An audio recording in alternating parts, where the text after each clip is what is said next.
ಮಂಗಳೂರಿನ ಸಂತ ಅಲೋಷಿಯಸ್ ಪ್ರೌಢಶಾಲೆಯ ವಾರ್ಷಿಕ ಅಥ್ಲೆಟಿಕ್ ಕ್ರೀಡಾಕೂಟ ಗೋನ್ಸಾಗ ಮೈದಾನದಲ್ಲಿ ನಡೆದಿದ್ದು ಇದರ ಸಮಾರೋಪ ಸಮಾರಂಭವು ಅದ್ಧೂರಿಯಾಗಿ ನಡೆಯಿತು. ನಗರದ ಹೆಸರಾಂತ ಶಿಕ್ಷಣ ಸಂಸ್ಥೆಗಳಲ್ಲಿ ಒಂದಾದ ಸಂತ ಅಲೋಷಿಯಸ್ ಪ್ರೌಢಶಾಲೆಯ ವಾರ್ಷಿಕ ಅಥ್ಲೆಟಿಕ್ ಕ್ರೀಡಾಕೂಟಕ್ಕೆ ತೆರೆಬಿತ್ತು. ಶಾಲಾ ಗೋನ್ಸಾಗ ಮೈದಾನದಲ್ಲೇ ಕ್ರೀಡಾಕೂಟವನ್ನು ಆಯೋಜಿಸಿದ್ದು ಇದರ ಸಮಾರೋಪ ಸಮಾರಂಭವು ಅದ್ಧೂರಿಯಾಗಿ ನಡೆಯಿತು. ಸಮಾರೋಪ ಸಮಾರಂಭದಲ್ಲಿ ವಿ4 ನ್ಯೂಸ್ನ ಆಡಳಿತ ನಿರ್ದೇಶಕರಾದ ಲಕ್ಷ್ಮಣ್ ಕುಂದರ್ ಅವರು ಮುಖ್ಯ ಅತಿಥಿಯಾಗಿ ಆಗಮಿಸಿ ವಿಜೇತ ವಿದ್ಯಾರ್ಥಿಗಳಿಗೆ ಬಹುಮಾನವನ್ನು ವಿತರಿಸಿದರು.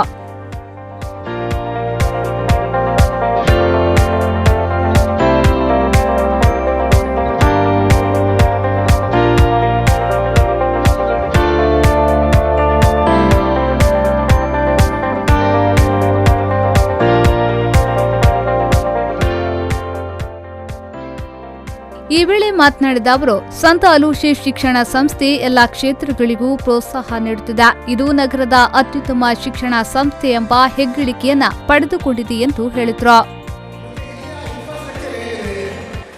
ಈ ಇನ್ಫ್ರಾಸ್ಟ್ರಕ್ಚರ್ ಯಾವ ಮಕ್ಕಳಿಗೆ ಸಹ ಇಲ್ಲಿ ಸಿಗಲಿಕ್ಕೆ ಚಾನ್ಸೇ ಇಲ್ಲ. ಬೇರೆ ಸ್ಕೂಲಿನ ಮಕ್ಕಳಿಗೆ ಇಲ್ಲಿ 200 ಮೀಟರ್ ಟ್ರ್ಯಾಕ್ ಇದೆ, ಎರಡೆರಡು ಬಾಸ್ಕೆಟ್ಬಾಲ್ ಗ್ರೌಂಡ್ ಇದೆ, ಮತ್ತು ಬೇರೆ ಬೇರೆ ವಾಲಿಬಾಲ್ ಗ್ರೌಂಡ್ಸ್ ಇದೆ, ಮತ್ತು ಈಗ ಸ್ವಿಮ್ಮಿಂಗ್ ಪೂಲ್ ಇದೆ. ಸ್ವಿಮ್ಮಿಂಗ್ ಪೂಲಲ್ಲಿ ಪಕ್ಕ 3 ಕ್ಲಬ್ಗಳು ಇಲ್ಲಿ ಟ್ರೈನಿಂಗ್ ಮಾಡ್ತಾ ಇದೆ. ಜೈನ್ ಕ್ಲಬ್ ಮತ್ತು ಬ್ಯಾಂಗ್ಳೂರು ಮಂಗಳ ಸ್ವಿಮ್ಮಿಂಗ್ ಕ್ಲಬ್, ಇನ್ನೊಂದು ಕ್ಲಬ್, 3 ಕ್ಲಬ್ಗಳು ಇಲ್ಲಿ ಟ್ರೈನಿಂಗ್ ಮಾಡ್ತಾ ಇದೆ. ಅದೇ ರೀತಿ ಒಳ್ಳೆ ಕೋಚ್ ಇದ್ದಾರೆ ಇಲ್ಲಿ, ಜಯರಾಜ್ ಅಂತ, ಸ್ವಿಮ್ಮಿಂಗ್ ಇಲ್ಲಿ ಕ್ರಿಕೆಟ್ಗೆ.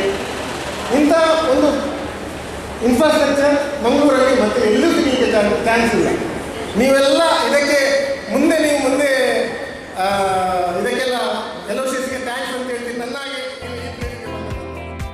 ಸಮಾರೋಪ ಸಮಾರಂಭದ ಅಧ್ಯಕ್ಷತೆಯನ್ನ ಶಾಲಾ ಮುಖ್ಯೋಪಾಧ್ಯಾಯರಾದ ರೆವರೆಂಡ್ ಫಾದರ್ ಜೆರಾಲ್ಡ್ ಪುಟಾರ್ಡೋ ಎಸ್ಜೆ ವಹಿಸಿದ್ರು. ಬಳಿಕ ಮಾತನಾಡಿದ ಅವರು, ಕ್ರೀಡೆಯಲ್ಲಿ ಪಾಲ್ಗೊಳ್ಳುವ ಮೂಲಕ ಉತ್ತಮ ಕ್ರೀಡಾಪಟುಗಳಾಗಿ ರೂಪುಗೊಳ್ಳಬೇಕು, ಕ್ರೀಡೆಯಲ್ಲಿ ತಮ್ಮನ್ನು ತಾವು ತೊಡಗಿಸಿಕೊಳ್ಳಬೇಕು ಎಂದರು.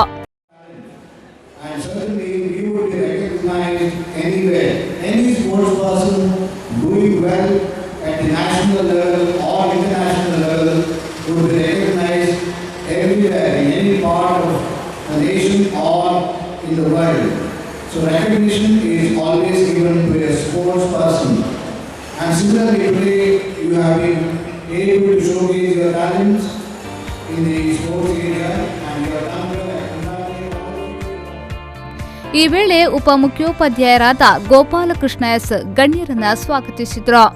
ಶಾಲಾ ಶಿಕ್ಷಕ ರಕ್ಷಕ ಸಂಘದ ಉಪಾಧ್ಯಕ್ಷ ಮಹೇಶ್ ಆರ್ ನಾಯಕ್, ಕಲಾ ಶಿಕ್ಷಕರಾದ ಜಾನ್ ಚಂದ್ರನ್, ಶಾಲಾ ನಾಯಕ ಜೆಎಸ್ಎಂ ಹಾಗೂ ಕಾರ್ಯದರ್ಶಿ ಪರಶುರಾಮ ಉಪಸ್ಥಿತರಿದ್ದರು. ಇನ್ನು ಶಿಕ್ಷಕರಿಗೂ ಮತ್ತು ರಕ್ಷಕರಿಗೆ ಮ್ಯೂಸಿಕ್ ಚೇರ್ ಸ್ಪರ್ಧೆಯನ್ನ ನಡೆಸಲಾಯಿತು.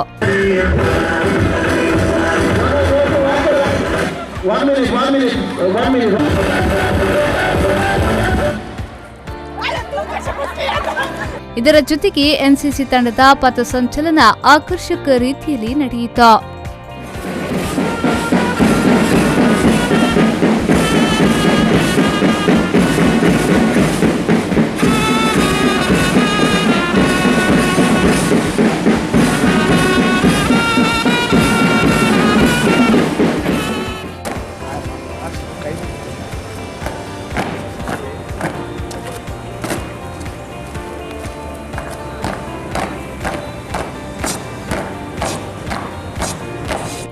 ನಾಗೇಶ್ ಕಾವೂರು, ವಿ4 ನ್ಯೂಸ್ 24/7 ಮಂಗಳೂರು.